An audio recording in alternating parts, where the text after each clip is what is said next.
pong magbibigay ng mga ng salita ng Panginoon o mag-share sa atin. Parang awit lang si Pastor Lloyda Banting. Amen.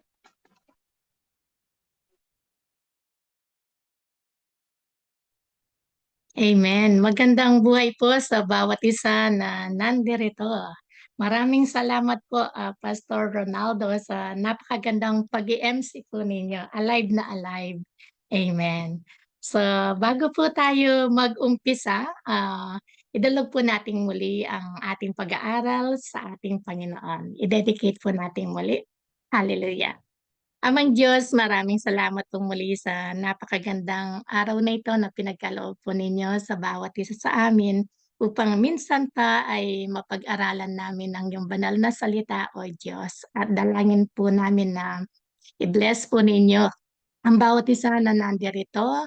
Bless po ninyo ang aking bibig that I may be able to speak forth your word with simplicity and clarity, at ang bawat isa po na nandirito ay hindi lang po kami maging tagapakinig but maging doers ng inyong salita, at ang salita ninyo ay magiging buhay at espiritu sa bawat isa sa amin, Panginoon. Bless our time together. In Jesus' name we pray. Amen. Amen. I-share ko na po yung screen natin. Amen. Okay. Nakikita po ba ninyo yung screen? Nakikita po. Amen. Okay. Ang topic po natin ngayon is about conversion, no po? So, marami pong pwede nating sabihing pakahulugan yung conversion, no po? But ito po yung sa biblical meaning po ng conversion. So, sa other word po, pwedeng sabihin natin yung pagbabagong buhay o yung sabihin natin na born again, no? Be born again. So, although na marami po tayong mga kapatiran dito na matured na po, mga pastors na, but kailangan pa rin po na ma-remind po ang bawat isa, no po, sa kung ano ang kahulugan ng salitang conversion. Sa ating pong introduction, ang ibig sabihin po ng conversion sa Biblia is turning from sin, no po, to God. Conversion in the Bible is turning from sin to God. So, ibig sabihin po, yung pagtalikod po natin sa ating mga kasalanan, no po? At pagbabalik loob po natin o pag-focus ng buhay po natin sa ating Panginoon. Yung trusting in Jesus Christ and allowing Him to transform our hearts and lives. So, ang Panginoon po, alam naman po natin na binigyan po tayo ng freedom, no po, na hindi tayo robot, hindi tayo puppet na kung ano yung gusto ng Panginoon,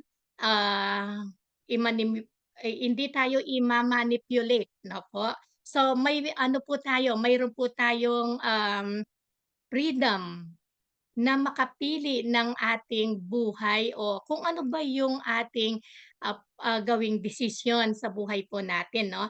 But nung pong tumalikod po tayo sa ating mga kasalanan at tinanggap natin ang ating Panginoon sa buhay po natin, inalaw po natin ang ating Panginoon. Siya po yung mag-transform sa ating puso at sa ating buong buhay, no po? Kaya po yung conversion, it involves repentance, no po? Yung nandyan po yung ating repentance, yung pagsisisi, no po, sa ating mga nagawang kasalanan, yung ating pananampalataya, at yung pagsunod na ito po yung nagli-lead, no, patungo sa bagong buhay natin na kay Kristo. Makikita po natin yan sa Acts of the Apostles 3:19 at saka sa Romans 6:4. No po? So, ito po yung tinatawag na it is the first step toward salvation, yung conversion po, no? So, it is the first step toward salvation, forgiveness, and walking in God's ways.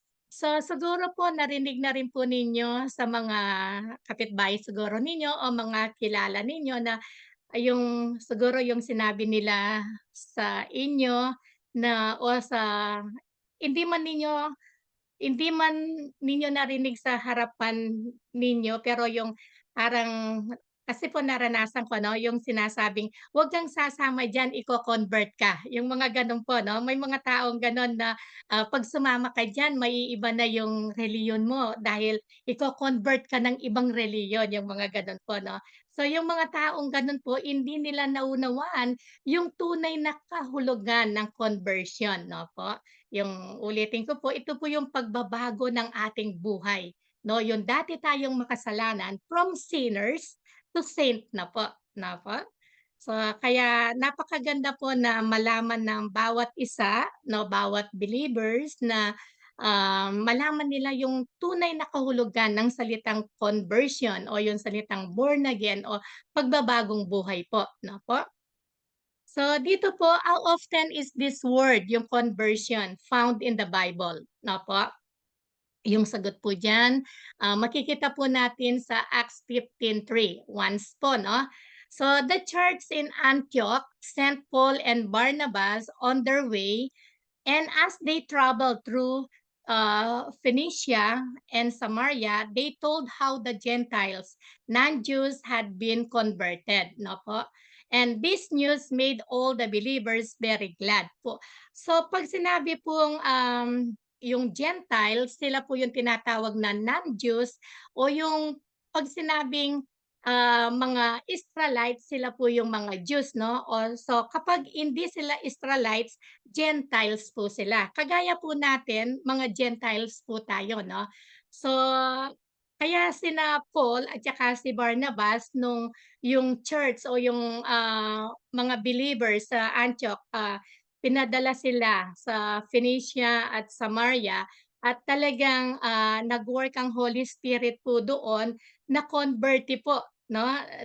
Yung mga non-believers na mga Gentiles, they were converted po. Naging ano po sila, naging believers sila. Kaya ang nangyari po, yung news na yon, yung lahat ng mga believers 'no, sa Antioch, talagang they were very glad po 'no. Maging tayo man po kapag may narinig tayo na, yung tumanggap sa Panginoon, 'di po ba? Lalong-lalo na kung talagang loved ones mo at pamilya mo at, binuksan nila ang puso nila sa Panginoon, talagang nag-uumapaw po yung ating kagalakan, 'no po. So, kaya po ano talaga na kailangan po na i-share po natin yung salita ng ating Panginoon, 'no, sa mga Gentiles, so sa mga hindi pa nakakakilala sa Panginoon, opo. So dito po, yung news na yung mga Gentiles were being saved made the Christian very happy. Kagaya po natin, tayong mga Kristiyano, na kapag naririnig natin na mayroon tumanggap sa Panginoon, talagang masayang-masaya po tayo, no? Because it showed that God's salvation is for everyone, not only for the Jews. Yung pong salvation ay hindi lang sa mga Israelites, no? O sa mga Jews na tinatawag na bagaman sila po yung chosen people ng ating Panginoon. O yung Israel, yun yung chosen nation, ginamit po sila ng Panginoon para ma-spread yung salvation, yung word of God po, no? Pero po, lahat po tayo na Kristiyano 'no, na tumanggap na sa Panginoon, kailangan po na mag-share din po tayo ng salita ng ating Panginoon 'no. So, God's work among the Gentiles brought joy to the church. The gospel is for all people. Ulitin ko po, ang gospel is for all people. Kahit na sa mga Muslim, ano ka mang nationalities, ang gospel ay para sa lahat. Kaya nga po yung John 3:16, yung sinasabing for God so loved the world, no? So lahat po, no, pati sa mga makasalanan, no, pati kahit nasaan mang nation na ang gospel, ang kaligtasan ay, in-offer po ng Panginoon sa lahat ng tao, 'no po. So, ito po 'no, dito mayroon tayong testimony time, 'no po. So, yung sharing testimonies of what God is doing encourages other believers. 'Di po ba kapag, mayroong nagbibigay ng testimony 'no po, pumapalakpak tayo, yung masayang-masaya tayo, kasi yung work po ng Panginoon ay nando'n, nakakapag-encourage po sa mga believers 'no po. Kaya, talagang, tunay nga po na dapat talaga magbigay ng testimony yung mga Kristiyano, yung living testimony nila ay nakakapag-encourage po sa kapwa Kristiyano 'no po. When we hear how God is changing lives, it should bring joy and encouragement to the whole church. Just like doon po sa Acts 15 trip po 'no, kina Paul at saka kay Barnabas nung, nagpunta po sila sa Samaria, Phoenicia. So, yun po talaga ay nagbigay po ng, kagalakan sa mga believers. Dito po sa pangalawang tanong, what importance does Christ attach to conversion? So makikita po natin yung sagot sa Matthew 18:3, yung sinasabi po dito na, "And said, assuredly, I say to you," ang Panginoon po ang nagsasabi dito 'no, "unless you are converted," o sabihin na lang po nating born again 'no, o mabago yung buhay mo, "and become as little children, you will by no means enter the kingdom of heaven." Opo, so ibig sabihin po dito, yung verse dito sa Matthew 18:3, ibig sabihin, in this verse, Jesus Christ was teaching his disciples an important lesson about the attitude needed, okay, needed to belong to God's kingdom. Yung sinabi po niyang unless you change, yung or be converted, no? Jesus means person must turn their heart toward God, no po? Yung kailangan magkaroon po ng repentance, they have to repent and become humble and trust Him, no po? So, yung kung wala po yung pagsisisi sa tao, paano po siya maliligtas, no po? So, hindi po puwede yung gano'n. Kung ang tao ay mayroong pride, 'no, mataas yung pride niya, hindi rin po siya puwedeng maligtas, 'no? Ay isa 'yan sa kumbaga, ano po 'yan, requirement kumbaga 'no, ah, and trust God po kailangan 'no. So yung sinabi pong, "Become like little children." Jesus is not saying adults must become children, but yung ibig sabihin po dito, but they must have childlike qualities or attitude. Gaya po ng humility, no po? Humility, 'pag sinabing humility, not being proud or thinking we are greater than others. Marami po kasi kahit na Kristiyano na sila, yung turing nila sa sarili nila, they are better than others, no po? Yung tingin nila sa sarili nila ay napakataas.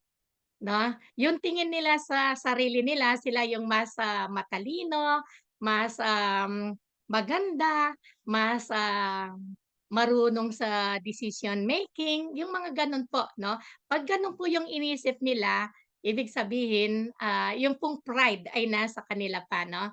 Yung trust naman po dito, yung trust po ng bata 'no, depending on God's like child trust a parent, like for example po 'no, yung magulang, sinabi sa anak, halimbawa yung anak nasa puno, 'pag sinabi ng magulang na, "Lundag ka, sasaluhin kita." O lumundag ka, lumundag ka, sasaluhin kita. So yung bata po lulundag yan dahil alam niya, sinabi ng magulang niya na, ah, sasaluin siya 'no po. So gano'n din po yung ano natin, yung pagtitiwala natin sa Panginoon na He will never leave us nor forsake us, He will supply our needs, yung mga gano'n po 'no. Yung trust natin na parang trust ng, mga bata na walang pagdududa, walang pag-aalinlangan kapag nag-trust sila sa kanilang magulang 'no. Gano'n din po yung inihiling sa atin ng ating Panginoon kapag, mag-trust tayo sa Kanya, hindi tayo nagda-doubt 'no. Yung kailangan buong puso yung pagtitiwala po natin sa ating Panginoon. At saka mapapansin po ninyo yung mga bata, yung ano nila, yung attitudes nila mayroon silang tinatawag na simplicity and sincerity. 'Pag sinabi pong simplicity and sincerity, having a pure and teachable heart, 'no po. So, nung pong nagtuturo pa po ako sa Kuwait, dahil mga bata sila, grade 2, so kitang-kita ko po sa kanila kung paano sila makinig, 'no, yung focus po nila talagang nandoon. Yung ano nila, yung pagkakaroon nila ng teachable heart nandun po. Kapag yung tao po gano'n 'no, mayroon siyang having a pure and teachable heart, so mayroon siyang trust sa ating Panginoon o sinasabi nga yung childlike, trust sa kanilang magulang, yung pagkakaroon ng humility, so magiging part po sila sa kingdom ng ating Panginoon. Pero kung, wala pa po 'yan, ah ano po, I'm sorry to say po, sasabihin po ng Panginoon na, "I'm sorry, not confirmed, you're not belong in my kingdom." 'No po? So, dito po yung sinabi niyang, "Enter the kingdom of heaven." So, to belong in God's kingdom, a person must come to God with humility. Mapapansin po ninyo dito na mayroon na akong ginamit na words dito na, ah umulit ng umulit 'no, dahil yun po ay talagang importante kahit na po sa mga salita ng Panginoon kapag inulit niya hindi lang 2 beses 'no, 3 beses o paulit-ulit pa, so ibig sabihin po ay napakahalaga. So dito po, to belong to God's kingdom, a person must come to God with humility. May pagpapakumbaba po, 'no? And mayroong pananampalataya, not pride or self-importance. Mayroon po kasing mga tao na ma-pride po talaga, 'no? At saka yung mayroon silang self-importance, yung parang masyadong iniimportante yung kanyang sarili o parang gusto niya laging siya yung center of attraction. Eh, hindi po dapat yung gano'n 'no, kung Kristiyano ka na. Kailangan, mapalitan niyo ng pagpapakumbaba, 'no po. And dito sinabi rin, dito sa Jesus teaches that humility and trust in God are necessary to be part of His kingdom. Kailangan po 'yan, yung humility and trust, 'no po? And to follow Christ, we must have a humble, trusting, and teachable heart like a child. Okay po. Next, what are some of the result of conversion? Yung sagot po dito, yung sin po blotted out, no po? Yung sinasabi sa Acts 3:19, sabi po, repent. Kailangan magsisi. Therefore, and be converted. Repent therefore and be converted, that your sins may be blotted out, so that times of repressing may come from the presence of the Lord. So, ang naano ko po dito, yung ini-input po ng Panginoon sa akin dito na parang yung sa ano po, yung pwede natin sabihin yung sa baptism, water baptism, no po? Na yung 'pag nilubog na yung kasalanan natin, 'pag na-immerse ka na sa tubig, yung 'pag ano mo, 'pag, ahon mo sa tubig, malinis ka na 'no, wala na yung kasalanan natin. At yung pong ano, yung, kunwari po, yung ano, yung napakarumi ng katawan mo, 'di po ba kapag marumi yung katawan mo, ano po yung nararamdaman ninyo kung marumi yung katawan ninyo? 'Di po ba nangangati? 'Di po ba hindi kayo mapakali kapag marumi yung katawan, ng isang tao, 'no po? Pero kapag naligo ka na, naglinis ka na ng katawan mo, so, ano po yung mararamdaman mo? Yung preskong-presko na po yung pakiramdam mo, 'no po? Ganyan din po yung, 'pag alam mo na pinatawad ka na ng Panginoon sa iyong mga kasalanan, ang magiging pakiramdam mo po ay napakagaan. Yung parang preskong-presko ka na parang bago kang paligo. Na parang ang bango ng pakiramdam mo sa sarili mo. Kasi alam mo na malinis na yung katawan mo, 'di po ba? So gano'n din po, kapag alam mo na, wala na yung kasalanan mo dati dahil, forgiven na tayo, pinatawad na tayo ng Panginoon, and then ang mararamdaman po natin sa ating buhay ay yung, parang preskong-presko ka, na yung magaan na magaan ang pakiramdam mo, po. Darating man yung mga kapag subukan yung mga challenges, everyday mayroon po kasi tayong challenges, pero hindi na po tayo natatakot, 'no? Yung, we are ready palagi na to face yung anuman trials, anuman challenges na dumarating po sa ating buhay. Amen. So dito rin po sa 1 John 3:14, we know that we have passed from death to life. Hindi po yung death na physical death, hindi po yun, 'no? 'Pag sinabi pong death, sa spiritual life, yung wala kang, ugnayan sa Panginoon o wala kang tamang relasyon sa Panginoon. Ibig sabihin you are living sa kasalanan pa, 'no po? Pero dahil po, tinanggap na natin ng Panginoon, converted na tayo 'no, sa from sin to, life na po tayo or to Christ na tayo. So yung from death to life po dito na nalampasan na natin yon, because we love sabi nga po dito, we know that we have passed from death to life because we love the brethren. So, he who does not love his brother abides in death. So, dito po yung, death dito yung pamumuhay po bilang, makasalanan pa, no po? So, nalampasan na po natin yon. Pero yung mga taong hindi pa nagbabago, hindi pa tumatanggap sa Panginoon o hindi pa converted, so ang ina-abide po nila o yung sinusunod pa nila yung kasalanan, 'no po? So, at makikita po ninyo dito, laging masculine ang gender na ginagamit po sa Biblia, 'no po? But it doesn't mean na nakapatungkol lang po sa brothers o sa mga males, 'no po? So, kagaya po dito, "He who does not love his brother abides in death." So, ang ano po, ang patungkol po dito ay sa lalaki lang, but kung susuriin po natin ang salita ng Biblia, lahat po ng, Kristiyano ay kabilang po sa kinakausap po ng Panginoon 'no, na kailangan ang i-abide po natin yung salita ng Panginoon. Amen.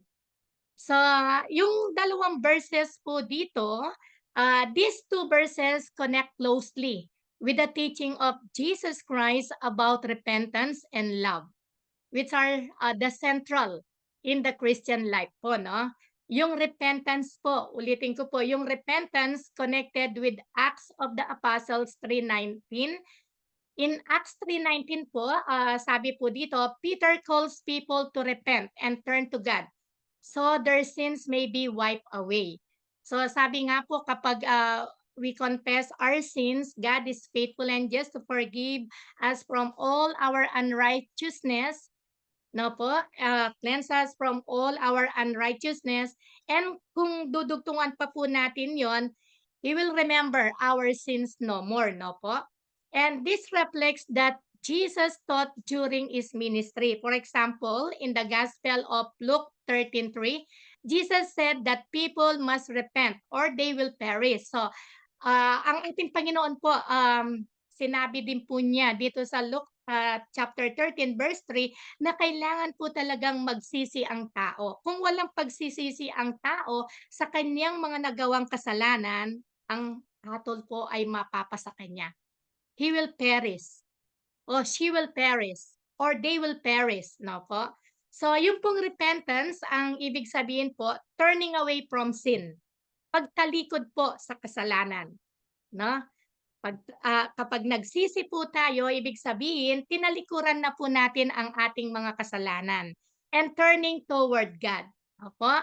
And receiving forgiveness. Kapag ginawa po natin yan, yung repentance, tumalikod tayo sa ating mga kasalanan, nag-turn toward tayo sa ating Panginoon, receiving God's forgiveness, we will become part of God's kingdom.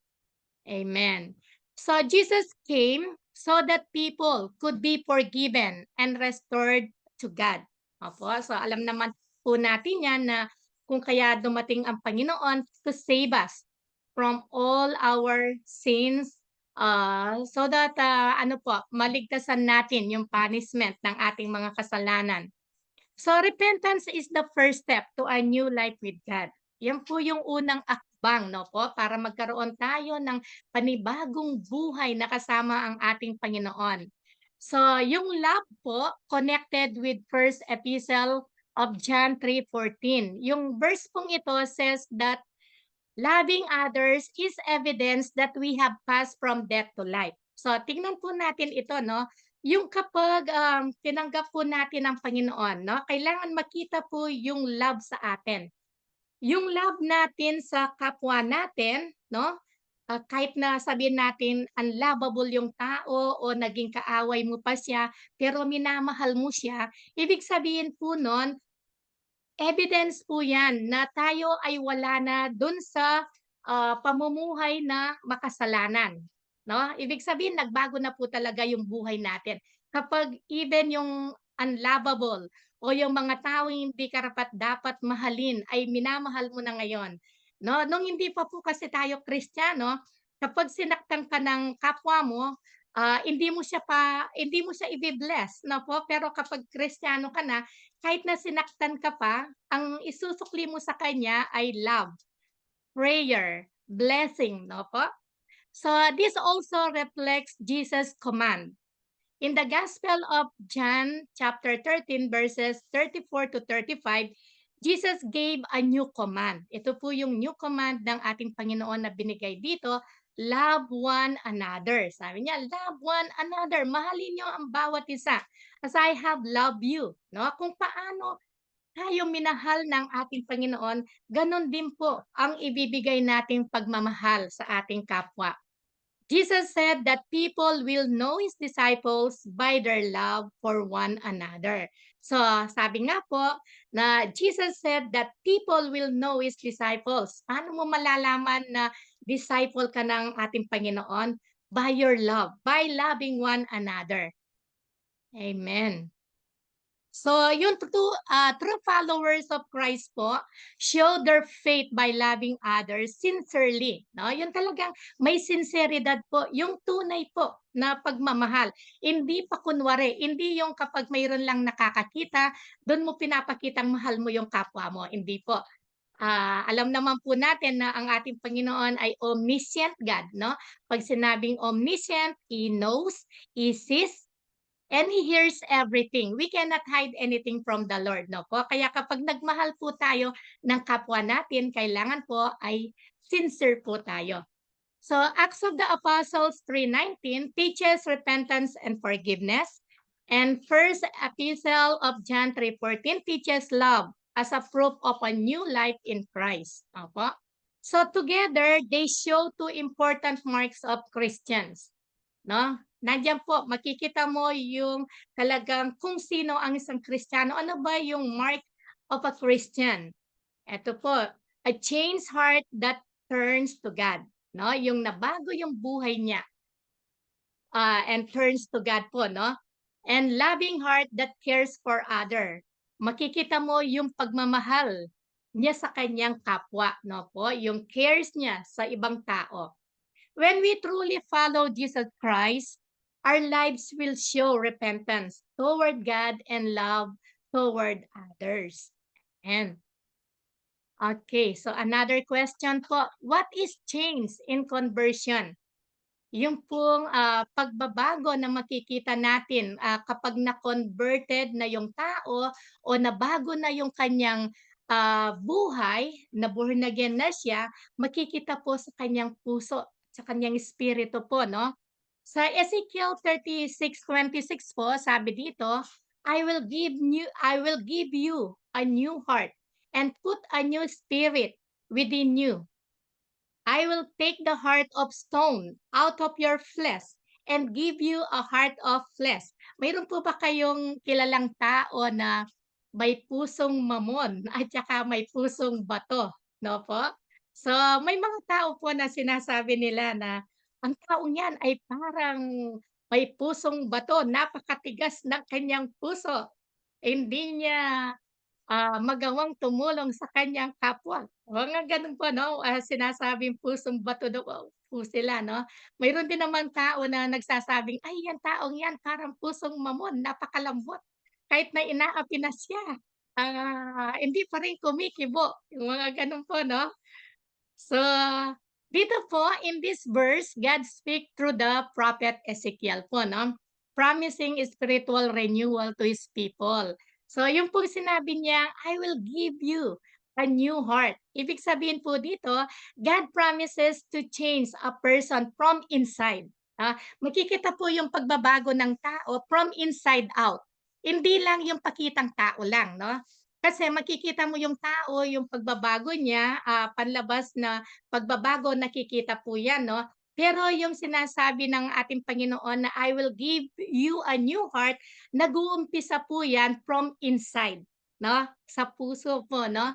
Sabi nga po na out of the abundance of the heart, the mouth speaks, no po? So the heart in the Bible often means a person inner life, no? Inner life, thoughts, desires, and yung will po niya, no po? So, a new spirit naman po within you, sabi dito, God will place His spirit, no? A new attitude in a person so they can follow Him and live a new life. So, makikita po natin kapag yung tao, no, binago na siya ng Panginoon. So, makikita po natin na iba na yung kanyang espiritu, no?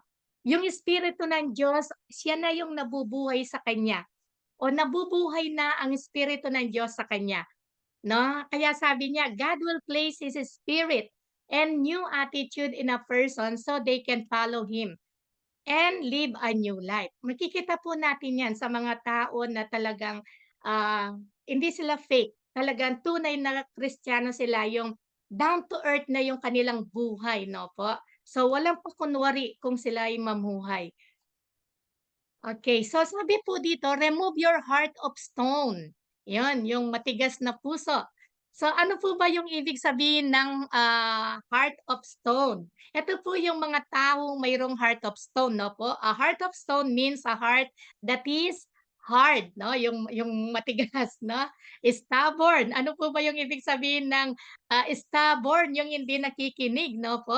Not responsive to God, to God's calling, o kung man yung pinapagawa ng Panginoon sa kanya, hindi siya, tumutugon, yung mga gano'n po 'no. Sila yung mga tinatawag na mayroong pusong, matigas o pusong bato, opo. So ito naman pong give you a heart of flesh, 'no po, yung a heart of flesh means a heart that is very soft and responsive, 'no, yung malambot yung puso nila, yung, madali silang makatulong sa kanilang kapwa, 'no, kapag, mayroong dumaing sa kanila, mayroong humingi ng tulong, wala ng siguro isip-isip pa, yung talagang tutulong na sila kaagad dahil alam nila na ano, kailangan na kailangan tulungan yung isang tao, no? So, willing to obey God, yan po, soft heart po yan, no?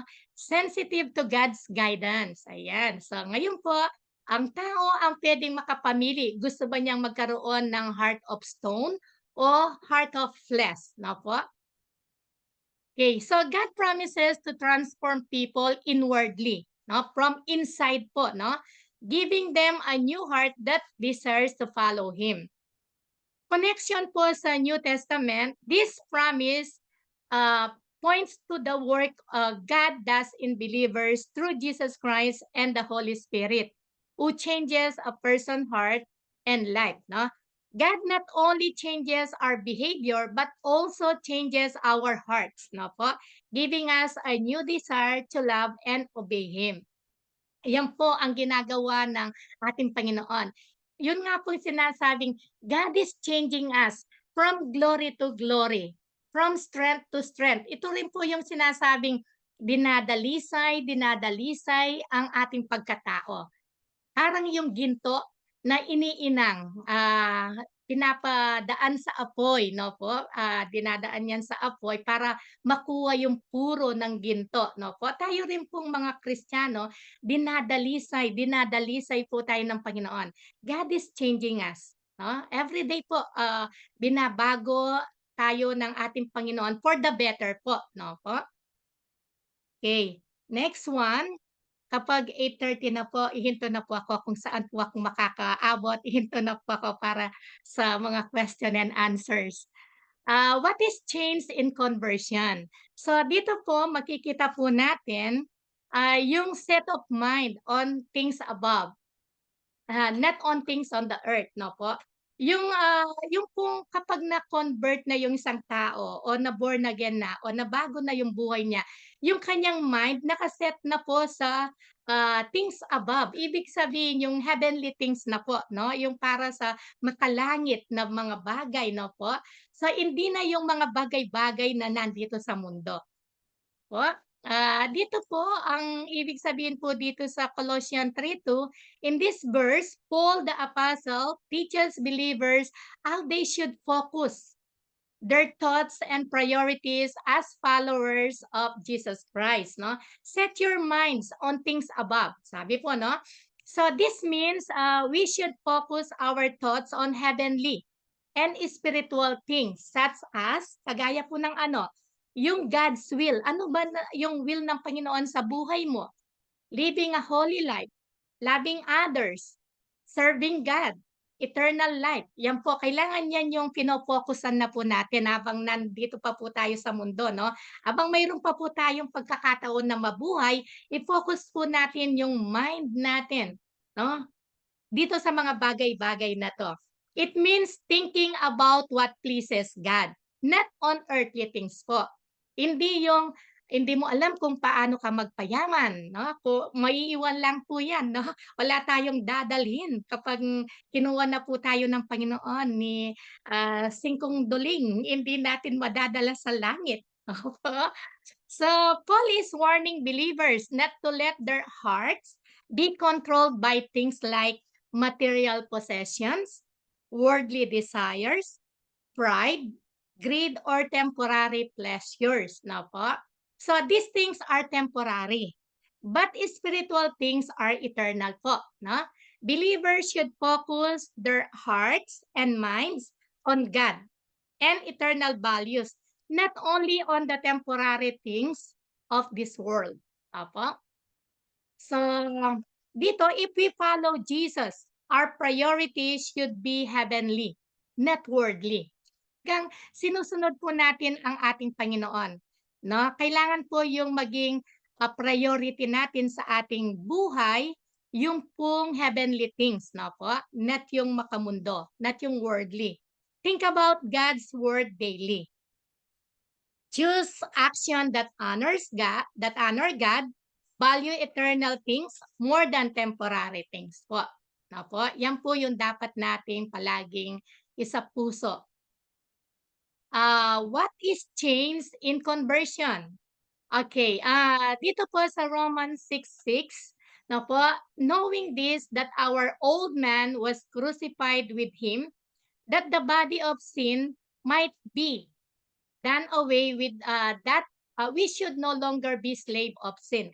So kailangan po, alam naman natin sa Galatians 2:20 po, alam naman po natin na hindi na tayo ang nabubuhay sa sarili natin, kundi ang ating Panginoon na. Yung old, life natin already passed away na po, no? Behold, yung ano nga po, ang mga ginagawa natin ay, bago na po. No, at dito po, sabi dito kailangan, we should no longer be slave of sin na po, 'no? Wag na tayong babalik pa dun sa buhay na, makasalanan, 'no po. So in this verse, Paul the apostle explained what happens spiritually when a person believes in Jesus Christ. Our old self was crucified with him. The old self means our old sinful nature and way of life before we knew Christ. When Jesus died on the cross, believers are spiritually united with him, meaning the power of the old sinful life is broken na po, no? Wala na, nasira na po 'yon. No, the body ruled by sin might be done away with. So, meaning po, this does not mean our physical body disappear, hindi po yun, no? Yung katawan po natin nandito pa rin. It means that sin should no longer control our lives, no? Hindi na po yung kasalanan ngayon ang nagko-control sa ating buhay. So, dito po sa Romans 6:6 sinasabi din po na no longer slave to sin. Wala na tayo sa pagkaalipin ng kasalanan, no po? Wala na po tayo doon. Before knowing Christ, people are controlled by sin. Nung hindi pa po kilala ng tao o hindi pa tinatanggap ng mga tao ang Panginoon sa kanilang buhay, sila po ay nakokontrol po ng kasalanan. But through Jesus, believers are set free from sin's dominion and can now live a new life that pleases God. So through death of Jesus, believers receive freedom from the power of sin and can live a new life for God. So dito po, because of Christ's sacrifice, alam naman po natin yan, no? Our old simple life no longer control us and we are free to live in righteousness na po. No? Yung nakakapamuhay na po tayo ngayon na may kabanalan. Kung gugustuhin po ng tao na mabuhay siya ng may kabanalan, magagawa po niya yon. No po, nasa pagpili po niya. Everything we do, everything we say, everything we think, yan po ay nasa pagpili ng tao. No po, a Christian life is not just forgiven, it is transformed. No, yan po ay binago ng ating Panginoon. Binago na po ng Panginoon ang ating buhay. Okay, so siguro po 8:22 na, mag-ano na po siguro ako. Puwede pa po ba o mag-question and answer na po tayo? Pastor Ronaldo, ano pong masasabi ninyo? Mahaba na po bang masyado? Meron pa po yata. Hanggang saan po tayo ba? Mag-11:30 na. Mahaba po ito, pero kung mayroon pa pong time, itutuloy ko pa po. What are some essential in conversion? Ayan po.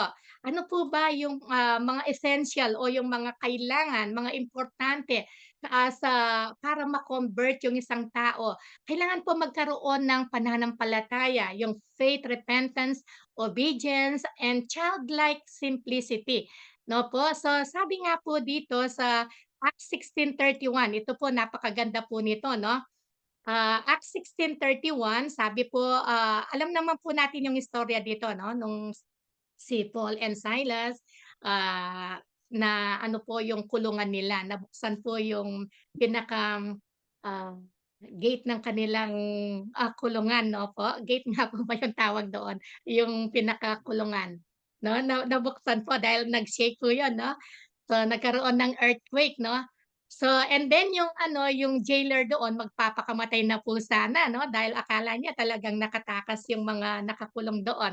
So, tapos, sabi nga po, dito, na Paul, "Believe on the Lord Jesus Christ." Kasi tinatanong kung ano yung gagawin niya para ma-save po sila 'no, yung kanilang buong pamilya 'no.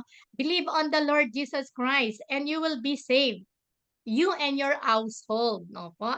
So dito po sa Acts 16:31, this verse was spoken by Paul the apostle and Silas to the Philippian jailer po no.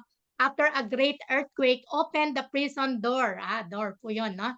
The jailer asked them, "So what must I do to be saved?" Ito po yung sinagot nila no, yung believe in the Lord Jesus Christ no. To believe means to trust in Jesus, accept Him as our Lord and Savior. Depend on Him for the forgiveness of our sins, no po? Yung salvation po is not earned by good works, but by faith in Jesus. Po? Hindi yung gagawa ka ng gagawa ng mabuting gawa para ikaw ay maligtas, hindi po, no? Marami pong mga tao na gumagawa ng kabutihan, kuha ng picture dahil gumagawa ng kabutihan, nagdo-donate ng napakalaking halaga, pero yung motibo po nila, yung motives nila ay hindi maganda, no po? Hindi yun po yung makakapagligtas sa tao, no po? Makikita din po natin yung kaligtasan sa Ephesians 2, 8 and 9, no po? By the grace of God, we are saved. Okay, so dito po, sabi dito, you will be saved. Sabi dito, it means to say, yung pong saved means forgiven from sin. 8:30, hindi pa that. So, forgiven from sin, no? Ibig sabihin nun, rescued from spiritual death. Yung spiritual death po, yung eternal punishment po ng dahil sa kasalanan, and given eternal life with God po, no? So, yun po yung ibig sabihin na na-save yung tao. So, you and your household, ang sabi po dito, this does not automatically mean the whole family is saved without believing. Hindi po yung ganon. No? Halimbawa, si Ma'am Bibian, tinanggap niya ang Panginoon. Hindi naman automatically na kaagad-agad masisave yung kanyang mga loved ones o buong pamilya. Hindi po automatically 'yon. No, it means that salvation is available here to the jailer and to every member of his household if they also believe. Kung naniwala din po sila. So gagamitin po tayo ng Panginoon. Halimbawa, kung ikaw yung una na tumanggap na sa inyong pamilya, no? You're the first one. So gagamitin ka ng Panginoon na maging daluyan ng pagpapala sa iyong mga kapamilya o household para i-share mo yung salita ng Panginoon. And through your sharing, no, magiging instrumento ka na tanggapin nila ang ating Panginoon. Pero hindi rin po tayo yung magpapabago sa kanila. No, ang Holy Spirit pa rin ang kikilos sa buhay nila, ang magko-convict sa kanila para sila ay mabago, no po? Para magsisi sa kanilang mga nagawang kasalanan. So in the following verses, Paul preached the word of God to them and they believe. So yung pong pamilya ng jailer, uh, they believe Jesus Christ po. Dahil po si Paul, senior po niya yung salita ng Diyos sa family ng jailer na po. So anyone who truly believes in Jesus Christ can receive salvation and forgiveness of sins. Okay, so siguro po hanggang dun na lamang, dahil po, mahaba pa po yung kasunod nito, more than 30 po ito. So, hanggang dito na lang po siguro para magkaroon po tayo ng questions and answers. Maraming salamat po. Ay, mag-pray po muna tayong muli. Amang Diyos, maraming salamat po at narinig namin ang pinapaabot ninyong salita ninyo sa bawat isa sa amin. We pray, Panginoon, na ito ay titimo sa aming puso't kaisipan at may apply po namin ito sa aming pamumuhay. At dalangin po namin na ang bawat isa na nandirito, you will use them all in a mighty, mighty way to bless many people at many people will come to your saving grace. In Jesus' name we pray. Amen. Amen po. Marami pong salamat. Amen. Purihan ng Panginoon. Maraming salamat, Pastora Loida, sa napakagandang pag-aaral na ating ginawa ngayon. At salamat sa Diyos sa binigay ni Lord na pagkakataon. So, meron po tayong mga tanong, mga kapatid. Baka meron po tayong mga tanong po dyan. Sige po. Para sagutin po ni Pastor Loida. Oh, yun, nagtas na kami si Pastor Ray Nabalta. Pastor Ray. Okay, good morning po. Ano po yung tanong po natin? Ang pagiging anak ba ng Diyos o the same yung salvation natin, mawawala po ba?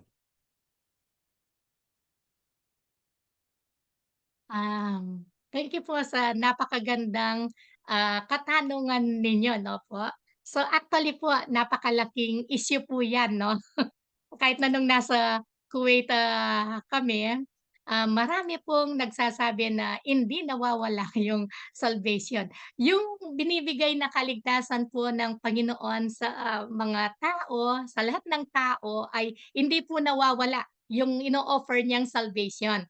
Pero po ang masasabi ko lang po, kung alimbawa po 'no, tinanggap mo yung Panginoon sa buhay mo, nagsisi ka na sa iyong mga kasalanan. You turn from your sins 'no. So, tumalikod ka na sa iyong mga kasalanan, tapos bumalik ka pa. Sa palagay po ba ninyo, yung buhay ninyo ay magiging kaaya-aya pa sa Panginoon? Yung common sense na lang po 'no, sinabi mo, ligtas na ako, tinanggap ko na ang Panginoon sa buhay ko. 'no? Binago na ako ng Panginoon. Pero ang ginagawa mo ngayon, paulit-ulit mong ginagawa yung ugali mong, hindi maganda sa harapan ng Panginoon. So, binabalik ko po yung tanong ngayon sa inyo. Sa palagay po ba ninyo mawawala o hindi mawawala yung kaligtasan? Pero pastora, Mananatili pa po ba yung kaligtasan ninyo kung, pabalik-balik kayo dun sa kasalanan ninyo at kung namatay kayo, hindi kayo nakahanda? pero pastora, pag halimbawa tinanggap mo ang Panginoon, siguro naman hindi ka na po makakagawa ng kasalanan kasi nasa iyo ng Holy Spirit. Yung tunay po, pero, bakit Yung po tunay nga mayroong po. nagba-backsliding po o yung tinatawag na mga backsliders, 'no po? Kaya nga po yung ano, yung the parable of the sowers, 'no, makikita po natin doon yung tatlo, hindi po sila tunay na tumanggap. Yung isa lang po doon, yung, dumapo sa matabang lupa, 'no po, yung talagang tinanggap, nag-multiply, namunga. So, ganyan din po yung ano, yung pinag-aralan natin na yung mga tunay na nagiging, part ng kingdom ng Panginoon, 'no po, yung sinabi po natin kanina. So, yun po, kailangan may humility, mayroong, childlike attitude, mayroong trust, 'no, mayroong faith, yung ano, yung repentance po napakahalaga po. Mayroon pong verse yan, you have to work for your salvation. Puwede pong, magbigay ng comment. Alam niyo po yung, Pastor Ray, yung katanungan na yan ay hindi na po lingid sa ating lahat 'no. Madalas po tinatanong ng mga tao yan. Kaya, ang masasabi lang po natin bilang, Kristiyano 'no, dapat 'pag naging Kristiyano ka madalas din sinasabi ni Pastor Wally 'to 'no, na 'pag born again ka na, ang sabi nga ni John na hindi ka na dapat gumagawa ng kasalanan 'no. Hindi mo na dapat inuulit-ulit kasi isang bagong nilalang na tayo, eh, 'no. Ah, Forgiven na tayo, blotted na yung ating kasalanan 'no. First John 1:9, pinawalang sala niya tayo, lininis niya tayo. Pero ang katanungan bakit meron pang mga Kristiyano nito sa totoong buhay ay gumagawa pa rin ng hindi tama. Bibigyan ko po kayo ng example.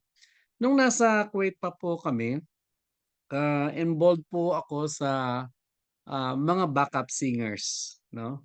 So isa po sa mga, lead guitar namin, bass guitar namin. Hangang-hanga po yung mga tao dahil sa pagle-lead niya, napakagandang mag-lead. Pero nabalitaan po namin nung nagbakasyon siya, hindi po siya umuwi sa bahay nila. Saan siya umuwi? Sa kapitbahay nila. Alam niyo naman yung ibig ko sabihin 'no? So hindi ko na po kailangan i-detalye yun. Ngayon, kaya po nabalitaan namin na hindi siya umuwi sa bahay nila kasi alam ng asawa niya na uuwi siya. Pero bakit hindi siya nagpakita sa sarili niyang pamilya at pumunta doon sa kapitbahay nila na ibang pamilya, 'no? Ngayon ang katanungan, katanungan babalik po natin yung katanungan ninyo, Pastor Ray.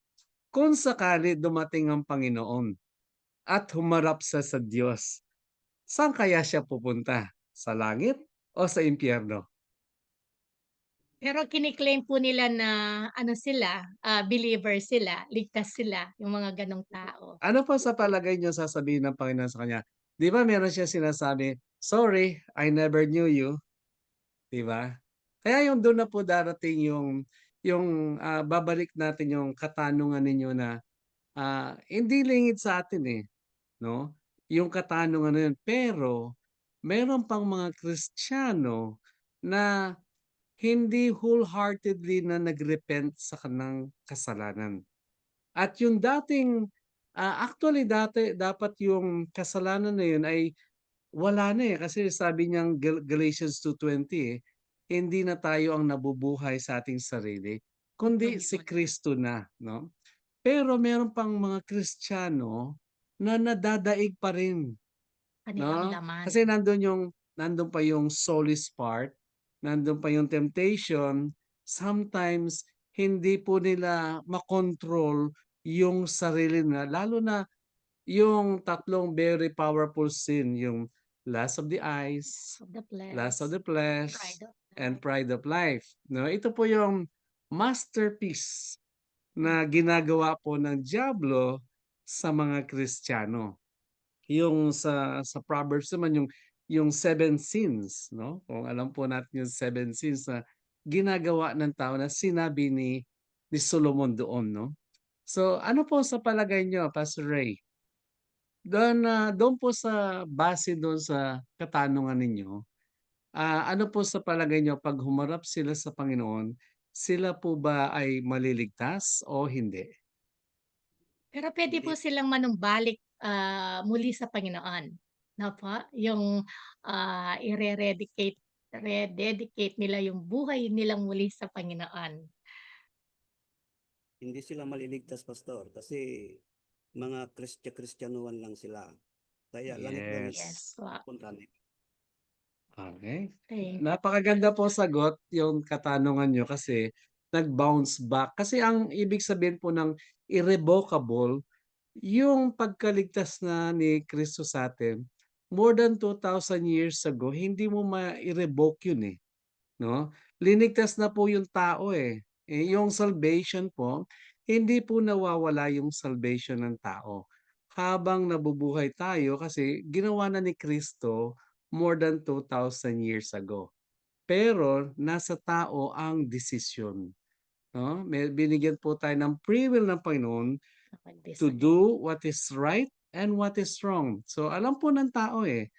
Alam po ng tao na 'pag nagkakasala siya kasi nandun yung guilt, 'di ba? Nagkakaroon siya ng guilt of conscience, 'no? So ngayon kapag nag-repent naman ang Panginoon, yun ang kagandahan sa Ephesians 2:8 and 9. Yung mercy ng ating Panginoon, yung grace na hindi natin dapat, tanggapin yung grace na yun, eh, 'di ba? Pero binigay ng Panginoon dahil maawain siya. God is so merciful and God is so graceful. Kaya binibigyan niya ng mga chances yung mga tao na manumbalik sa Kanya. Okay po ba? Maliwanag po sa lahat ng mga nakikinig kasi madalas ko pong naririnig itong katanungan ito, which is a very dangerous na katuruan na once saved is always saved. No? Dito po sa Canada, meron silang ganon, once saved is always saved kasi pinangahawakan nila yung word na irrevocable. Tama po yun, irrevocable po yung salvation natin. Pero meron pang choice ang tao habang nabubuhay sa ibabaw ng mundo ito.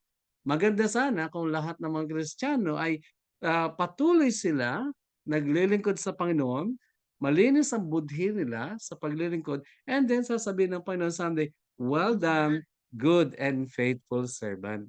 Okay po? Maliwanag po ba? Thank you.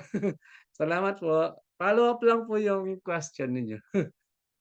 Mayroon pa po 'no, yung ito po, I pray na walang kumakain po dito. Mayroon po ba kumakain? Mayroon po kasing mga tao na nalinis na sila ng Panginoon 'no, pinatawad na sila ng Panginoon. Parang yung mga aso, yung pong aso, hindi magandang illustration 'no, yung inano na nila, ilabas na nila sa bibig nila yung dumi, tapos, kinakain pa po nilang muli. Yun po yung, hindi maganda 'no, sa tao na pabalik-balik nilang ginagawa yun 'no. Pati yung sa baboy, kahit na paliguan mo pa ng paliguan ng pabango o malinis na malinis yung baboy, once na nakakita ng putik, maglulublob at maglulublob pa rin. May mga tao pong gano'n 'no, na nilinis na ang kanilang pagkatao, pinatawad na sila. Bakit kapag nakakita pa ng kasalanan, sumasabay pa sila sa kasalanan o naglulublob pa sa kasalanan? Hmm.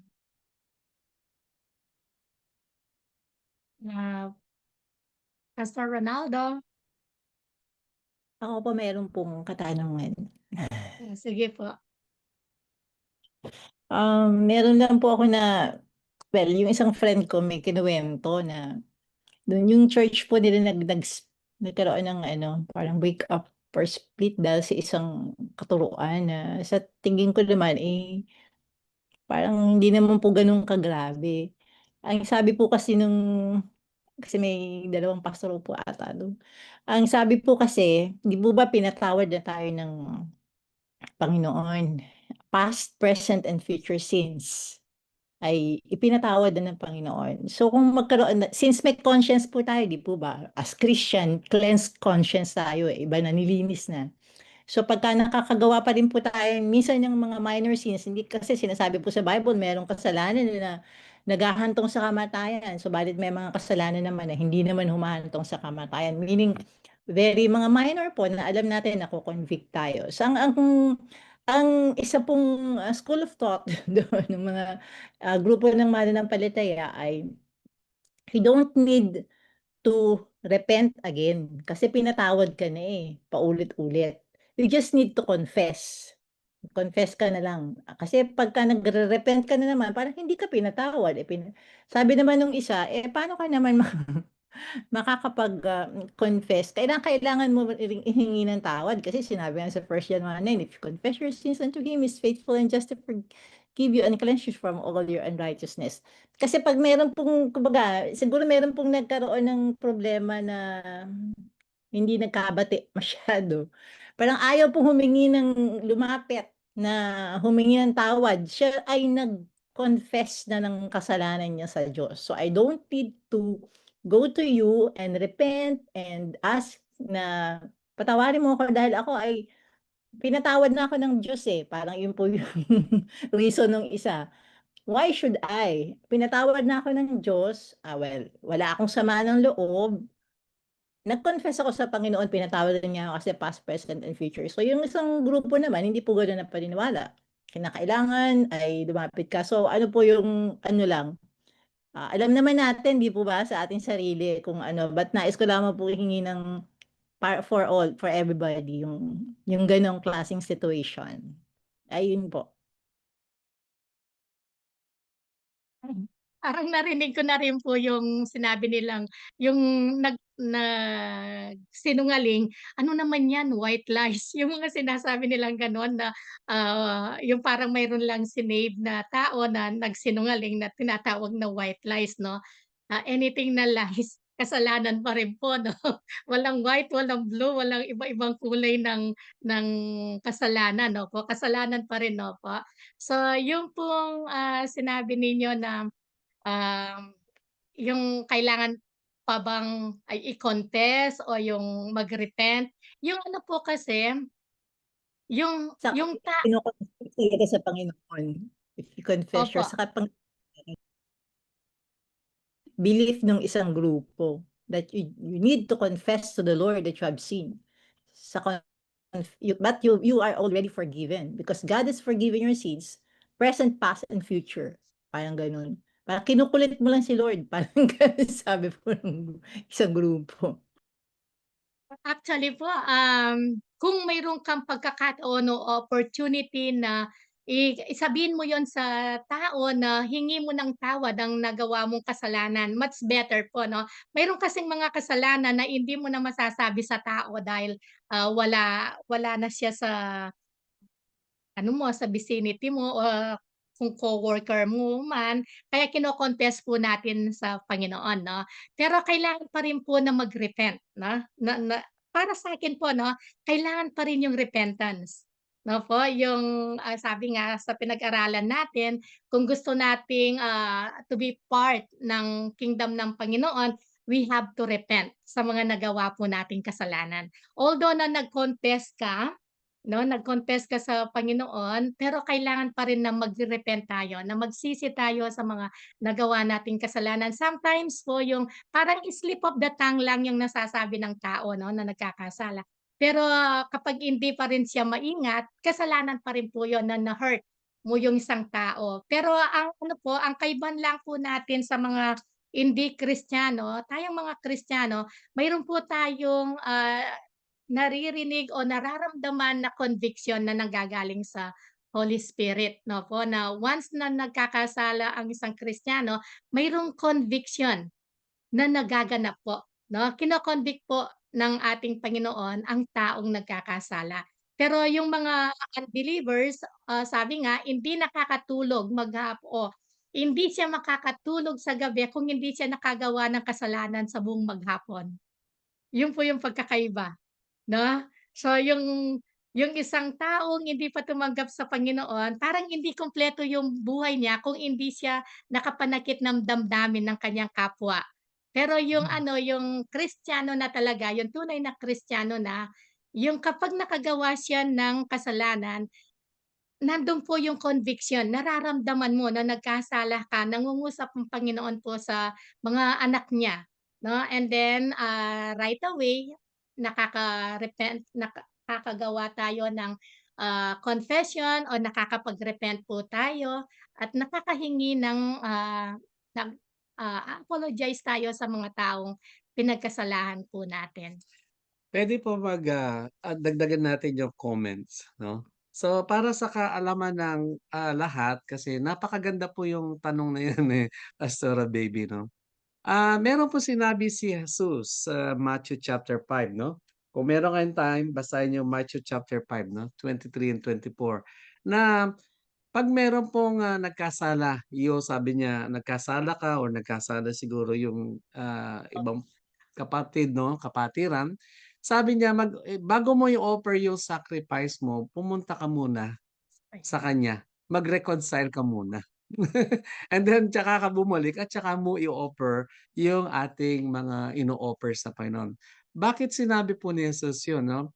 Tama yun sinabi ng kapatiran, pinawalang sala siya ng Panginoon, pero what about yung konsensya sa kapatiran 'no? Parang nakita niyo po parang between the lines meron po siyang pride. Ayaw niya magpakumbaba. So lahat na nagpapakumbaba, itinataas ng Panginoon. Lahat na nagmamataas, ibinabagsak ng Panginoon. So kung titignan po natin yung statement na yon, na meron kulang sa kanyang pagkakristyano kasi hindi ata naintindihan yung sinabi ni Jesus na makipag-reconcile ka in person sa taong iyon. And then at saka ka bumalik. I-offer mo yung kung anong ino-offer mo sa Panginoon. Yung tanong kung Yeah. wala yung tao, Yeah. ano po yung gagawin, 'no po? So, yun, yun din po kailangan mag-repent din siya sa kanyang mga nagawang kasalanan.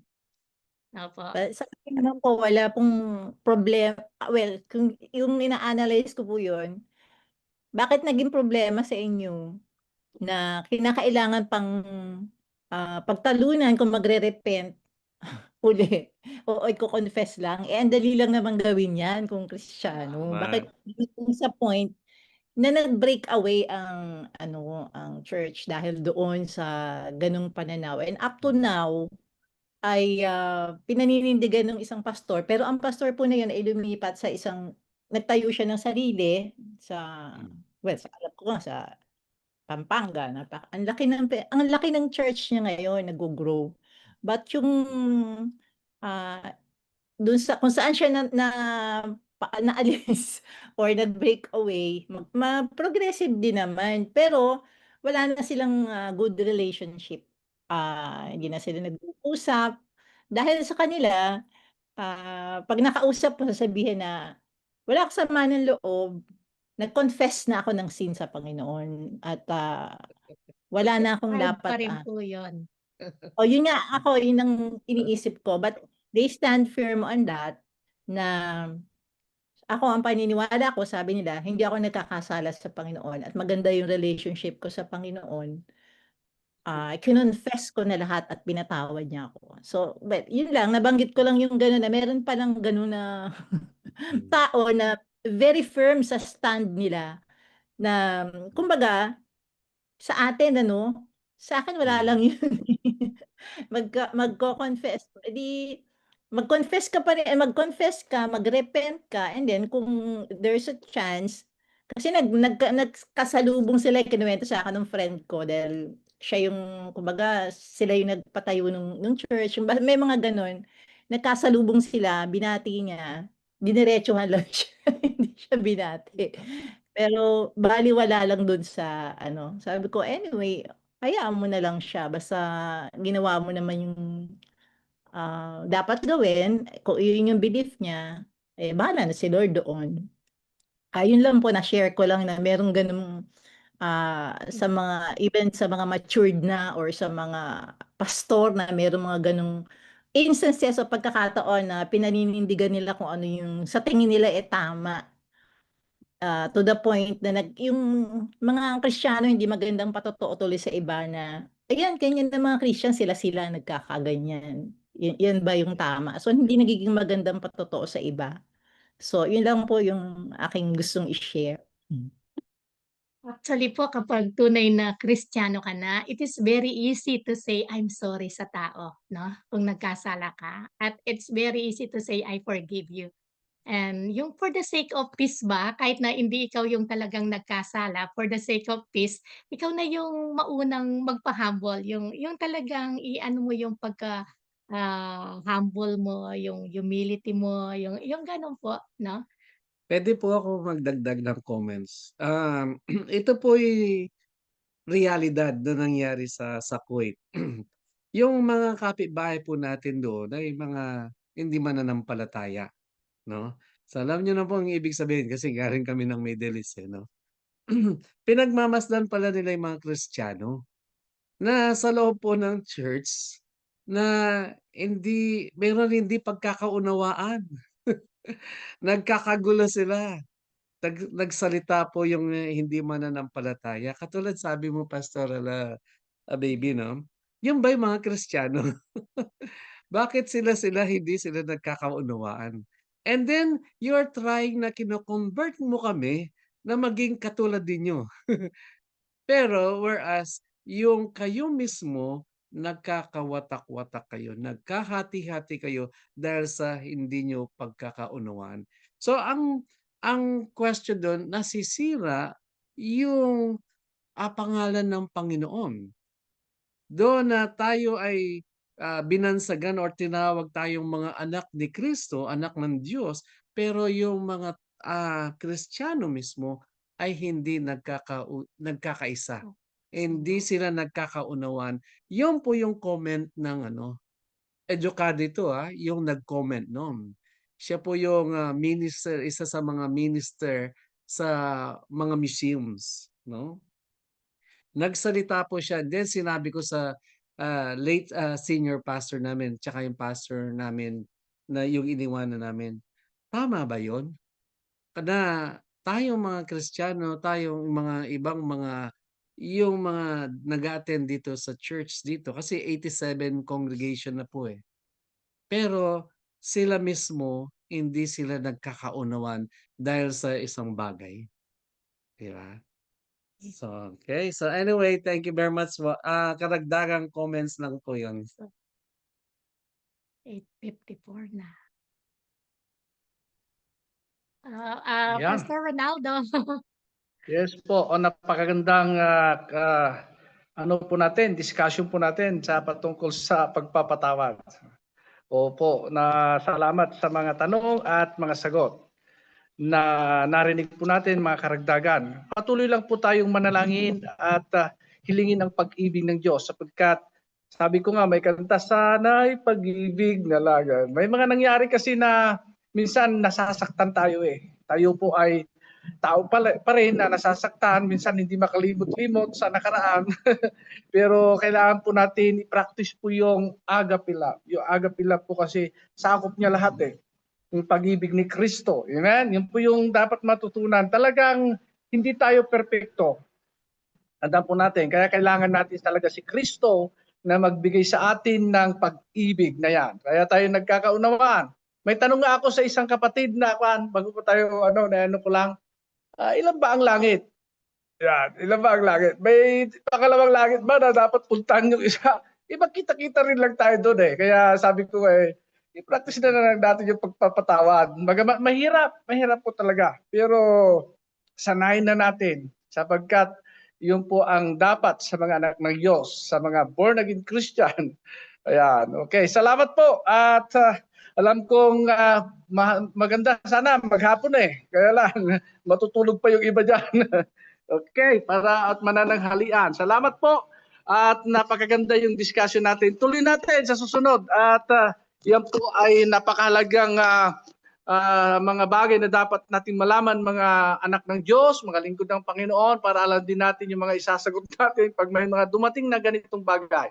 Salamat Pastor Loida at Pastor Martin at sa lahat ng mga kapatid natin dito sa Zoom meeting natin. God bless po at binibigay ko na po lahat kay Bishop James sa huling pagkakataon upang po siya pong mag-closing remarks. So ano po sasabihin po ni Bishop James. God bless po. Salamat po sa inyo pong lahat at salamat po sa lesson na atin pong natanggap mula po doon sa nagpamudmud po nito. At napakaganda bilang bahagi po ng ating discipleship yaan. Paano maligtas, yun po ang simula po nating lahat at paano lumago sa pananampalataya at kung may mga problema, anong gagawin at kung ikaw na ay Kristiyano, ano ang level na kinakailangang kinaroroonan mo? Ano yung mga dapat na gagawin ng isang mananampalataya hanggang sa ating pong paglago? Natural lamang po na tayo po magkaroon ng mga katanungan katulad po ng tanong ni Pastor Ray. Paulit-ulit na atin pong naririnig po yan. At kung minsan po ay revise naman, pero pareho din. Ngayon, ang atin pong napag-aralan ay tungkol po sa kaligtasan. Kung babasahin po natin ang John, yung aklat po ni John ay talagang nagpapatunay kung sino tayo noon, mula nung tayo po ay mga patay, tayo po ay nagkaroon ng buhay sapagkat tinanggap natin si Kristo, ginawa nating buhay ng ating mga buhay. Meron pong sinabi po si John po na ang isang mananampalataya o kaya binago ng Panginoon ay hindi magkakasala. Nakalimutan ko na kung anong verse yan. Naging complicated din po ito. Dahil sa yung nakarinig na isa, may tanong siya. Hindi niya tinatang, ako araw-araw nagkakasala. Pero ibig sabihin po ni John ay yung tunay na mananampalataya, wala sa isip niya yung katiting na siya ay magkakasala. Although, tayo po ay nabubuhay pa rin sa laman at alam yung ibig kong sabihin. Pero huwag po nating gawing parang pinanghahawakan po natin o kaya salitang tinitindigan po natin sapagkat ako'y tao lamang, sapagkat walang perfecto, yung mga ganong rason eh. Pero yung mga ganon ay nagsilipas na sa buhay at sa isip ng isang mananampalataya. Ang tanging lakas po natin at tagumpay ay yung nagtagumpay doon sa krus ng Kalbaryo. Meron po tayong mga pagsubok, meron po tayong mga tanong, pero ang tanging katugunan ay walang iba kundi si Kristo. Kaya kung meron po kayong mga tanong, mga agam-agam na hindi po kung minsan nagbibigay ng kapayapaan po sa inyo, ilagak po natin yan sa Panginoon. At siya po ang bahalang kikilos sa atin. Amen? Marami pa rin po sana tayong gagawin, pero tayo po ay creatures of time. At lubos po tayong napagpala ngayon pong araw na ito sapagkat naniniwala ko kasi tinitignan ko yung mga mukha nyo na talagang lahat ay talagang nakikinig. Lahat ay interesado. Lahat, doon po tayo lumalago sapagkat yung taong intentional at saka yung good listener, yun ang tinatawag nating absorbent. Marami po kasing mga inabsorbent kung tawagin po natin. Sa kabilang banda, merong mga taong nagrepent pero hindi converted. Natural lamang po yan, may mga ganyan. Kinakailang lumago po tayo. Kinakailang ang salita ng Diyos ay patuloy na ating matanggap, siyang patuloy na dumalisay sa ating po mga buhay hanggang sa tayo po ay maging kaaya-aya at pagtayo po natin sa harap ng dakilang hukom ay alam po niya yung buhay po natin na tayo po ay talagang nagtalaga, sumuko, sumunod sa Kanya. Salamat po muli, Pastora Loida, Pastor Martin, sa partnership po ninyo. at salamat sa katuruan na hindi kayang pantayan ng anumang yaman dito sa mundo. Salamat din po sa naging tagahatid po natin, naging MC po natin, tagaayos po natin, si Pastor Ronald Valdres. Ngayon, sa atin pong pagwawakas, bago po natin buksan ang atin pong mga mikropono para tayo po ay magbatian at magkaingay, hilingin po natin doon po sa best half po ng nag-MC na siya po ang magwakas sa atin sa dalangin. Wala pong iba kundi si Sister Myla at tayo pong lahat ay tumungo at tayo po ay mananalangin. Amen.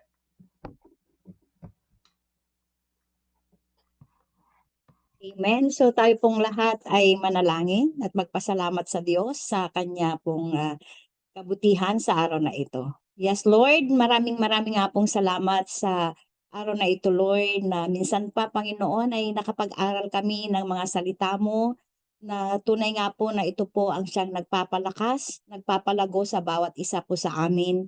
Lord, salamat sa pagkakataong ito na kami, O Diyos, ay nagkakaroon ng mga ganitong pagkakataon upang makapag-aral at lalo pang mas lumalim ang aming pong pananampalataya sa inyo, Lord. Salamat din po sa ginamit mo na nagturo po ng mga salita mo, si Pastora Lloyd Banting, Lord. Thank you for her life. Lord, continue to bless her. Continue, Lord, to give her wisdom and knowledge, Panginoon, sa kanya pong pagtuturo ng mga salita mo na magamit po siya, Panginoon, sa ikakalawak po ng iyong pong gawain, Lord. Even her husband, Panginoon, na siya pong kasama niya rin po na nagmi-minister, Panginoon. I just pray that you will bless them, Father God, even the whole family, Lord, and even sa lahat po sa amin na narito po sa Zoom, Lord, thank you for its life, Panginoon, na naglaan po ng oras. Hindi po sayang ang paglalaan ng oras na ito sa pagkatunay na napili po namin ang oras na ito upang makapag-aral ng mga salita mo, Lord. Thank you so much, Father God, as we bring back all the glory, honor, and praises into your name. In Jesus' name we pray. Amen. Thank you po. Amen. Praise the Lord. Ngayon po ay buksan po natin yung mga mikropono po natin. Yung mga hindi narinig kanina ay ngayon maririnig kayo na magsasabi ng God bless you, nandiyan ka pala. God bless you. Nandyan ka pala. Well done, Pastor Loida. Pastor Martin. God God bless bless you. Yes, Thank Maring you po. Maricel. Bless you all po. We love you all po with the Yeah. love of the Lord. Pastor Jojo. God bless. God Sir bless. James, James, God hello bless. po. Sir Sister Trina, hello Lynn. po. Si Lilia, hello Morning po. po. Ray, Samala, Thank you po sa Ray, lahat. Father hello. Dudes. Sir Thank Janet. you for listening Aloyda, po. hello Sister po. Sol. Sir Father James, Danny. Brother God Jackie. bless you po, Sir Sir Vivian. Trina, Sir Ray. God bless Sister you. Maymay, thank Sir you Ray po. Cacho. Sister Sir Johnny. Mai. Sir Mai, Noan. thank hello you. po sa Bless lahat. you. Thank you very much. God bless po. Bless Ma'am po. Norma, God bless us Sir all. Baby, hello po. Sir Ray, Manang Norma. God bless. Parit, Dudod, Sir Janet, hello po. Amen. God bless you all po. We love you with the Prel, love of the Anthony Prel. Lord. Sister Mayet, good night po. Yeah, hindi gumagana Hello yung po. aking screen. Kagagaling ko lang sa Hello po sa lahat. Pilipinas. God bless Mamayet, po. na-miss po Sir namin yung Rebecca, hello comment po. ninyo. Sir James, Jet lag, may hello. jet lag pa. Ah, Pare sige. Sister nawang Merna. next time wala nang jet lag. Hindi lang gumagana tong Amen. screen ko. I have to do Ayos. something. Apo. Ang ganda po ng inyong discussion. Praise God. Glory to God po. Glory to God. Yeah, oo. Okay po. Good night po. Okay po. Good Good night, night, everyone po. everyone. Good night, Pastor Bye-bye James. po. Good night, po. everyone. We love you with the love of the Good night. Lord. Good night Yeah. po. Love you all po. Bye-bye. I'm back. Bless Thank you po, po. Pastor Sir James. Fred. Thank you, Sister Hindi lang Myla. gumagana tong screen ko. God bless po. God bless Sister you po. Sir Vivian James. and Sir James, hello po. everyone. Pastor Sir Ray. James. Sir Martin. Sir Myla, thank Kumusta you dyan po sa for your Canada? prayers. Ayos lang po. Welcome. Kumusta na po kayo? Hindi gumagana tong aking screen. Wala nga po. Hindi Anyway. namin kayo makita, Sir May. Kaya kasi hindi nga gumagana Ano? to. Kararating ko lang. Hindi nga ako nakapunta Ana sa Marel, Victoria hello. noon. Got so busy sa La Union. Morning pa. Praise be to God. Yung kapatid ko nagpunta dyan si Ed. Oo, dito po. Tsaka si Pastor Ronnie, yung brother-in-law ko. Opo. Tsaka si Jude. Pastor James, miss na kita. Eh, Medyo na jet lag tayo. Medyo masakit lagi ang ulo ko nung dumating ako. hinihintay ka namin doon sa Victoria, wala ka. Kaya Nasa La Union, nagpunta ako ng La Union kaya napagod ako, hindi na ako nakasama. May mga nilalakad po kasi ako doon and I'm praying na sana magkaroon ng ang Panginoon ng sa kaabahala lalo na ngayon. Okay. Sige, I'll see you soon, Pastor James. Rod, sige. Papaayos ko tong Bye-bye. aking di lumalabas ang camera. I'll see you. Bye. See you soon. God bless you all po. Sige, God bless you all. We love you all po. Ano po yung pangalan po ninyo, yung si Sister iPod? Sister Lynn po. Si Sister Lynn po. Sa Davao. Kumusta nang kinabuhi natin, Diaman? Davao.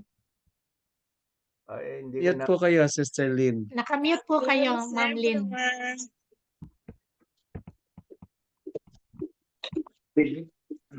Ayan po. Tignan din natin si Sister Janice. Kumusta po ang kinabuhi Dulnoan. sa Davao? Okay lang dito sa Davao. Dugay na, long time no see. Oo nga, di ako makakonect. Ganun ba? Pero ngayon, alam niyo. Makakonect ako ngayon. Okay, praise the Lord. Yeah. Dapat nakikinabang tayo lahat po sa mga magandang lesson. Amen. Amen.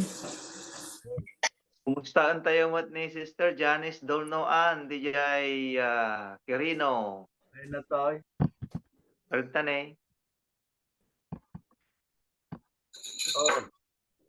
Sir Janice, kumusta tibiyag? Yan. You're there. Kita ko. Pakilo. Mikropono Good to see you, Sister Janice. Pakilo ka taman ta mikropono naman, mute your microphone. Wampay, nakasira. Grabe naman, tigas nito. Kaya may mangagda ka. Sakulan.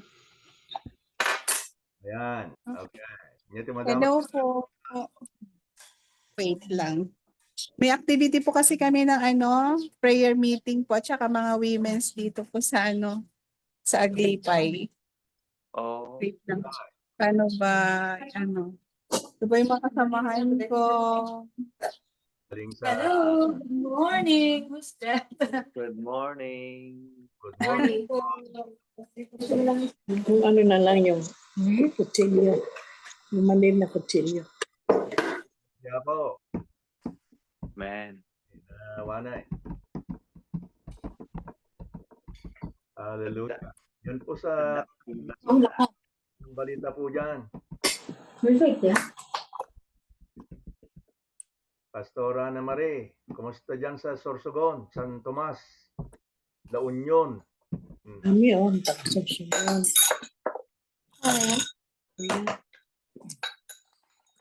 Lumusot dito yung kutsilyo. Ayan. Mabuti po. Matagal na nating hindi narinig yung mabuti. Ang gandang marinig yung mabuti. Mabuti ang Diyos, mabuti ang kalagayan, mabuti yung church, mabuti ang lahat. Amen. All is well. Pero ang pag-ibig ng Panginoon, ang katangian ng Diyos sa atin, laging mabuti. Amen. Amen. Nasa tindahan si Pastora Ana Marie. Sari ngayon. Opo. Opo. Mamaya pupunta po kaming La Union. Magtuturo po sa mga bata. Amen. Kung sasali ako sa mga bata, pwede rin turuan nyo yung matatanda. Halo-halo. Nasa bata lang. Ah, Ngayon. okay. Grabe ng tigas ito.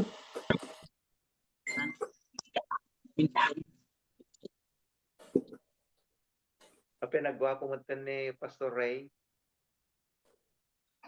Isang road ke maya. Tintanda. Eta.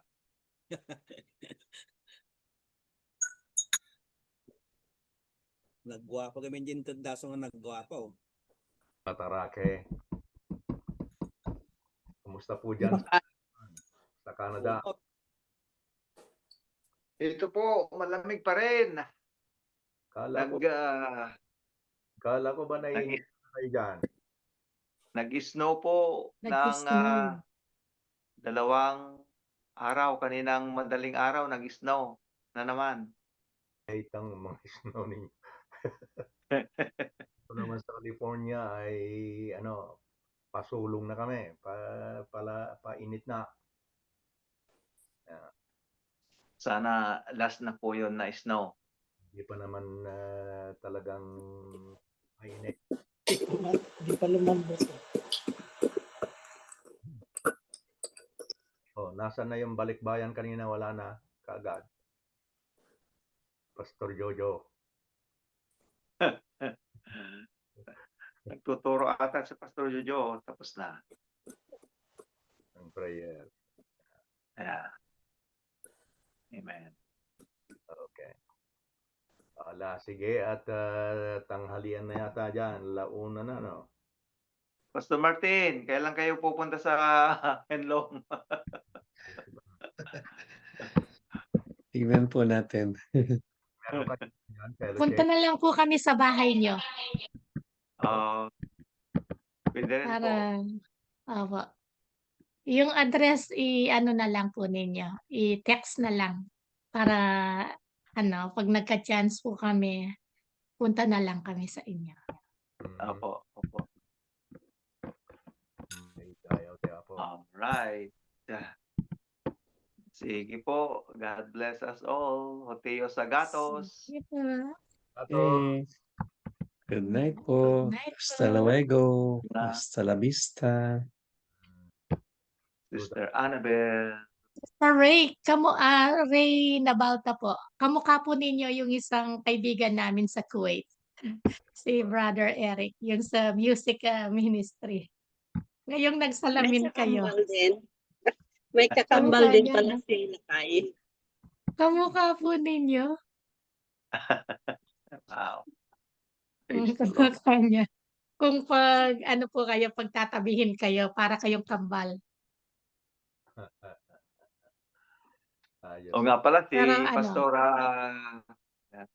May kakambal pala si Mr. Go. Pero siyempre po, mayroon tayong kanya-kanyang unique personality. Pero parang magkamukha yung mukha nila. Ray.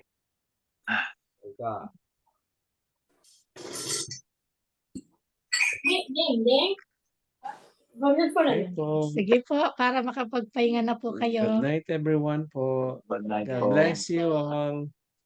We love you all po. With the love of the Lord. Ano mo na yung computer ay? Pastor? Magandar mo yung computer ko na. Yung laptop. Ay, laptop bisa. I-check ko yung service center. Manot ni Matastos, Pastor. Bishop. Asa nga nagandar?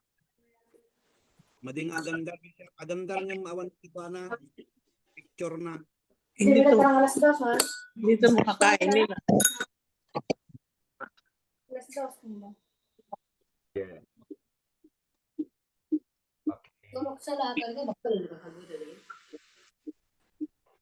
Pangkita na. Yung repair center ko na.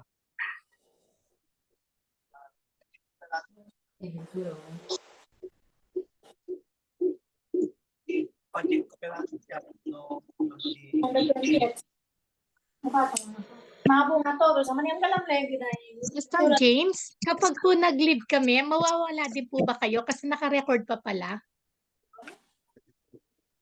Ayos lang. Sige, tingnan natin. Hindi ko alam kung... Kung maglilib po kami, baka mawala kayo. Okay. Yeah. Kasi pinasa po sa akin yung pag-host. Oo. Masearchin mo na mayo. Jordan. Masearchin mo na. Pagka.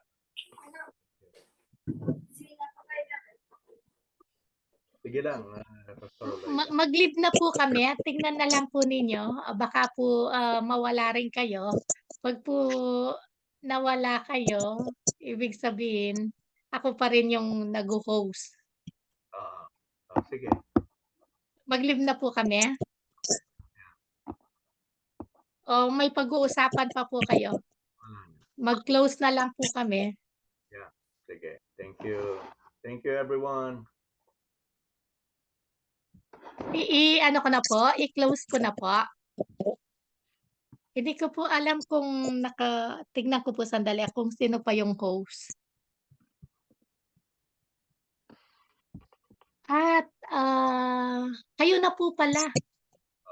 Sige. Kayo na po pala, hindi na po pala ako. Kayo na po yung naka-host. Turn off na. Sige. Opo. Kayo na po pala yung may hawak ng pag-host. Okay, Rod. Sige, dakal pong salamat. Okay, Okay po, thank you po.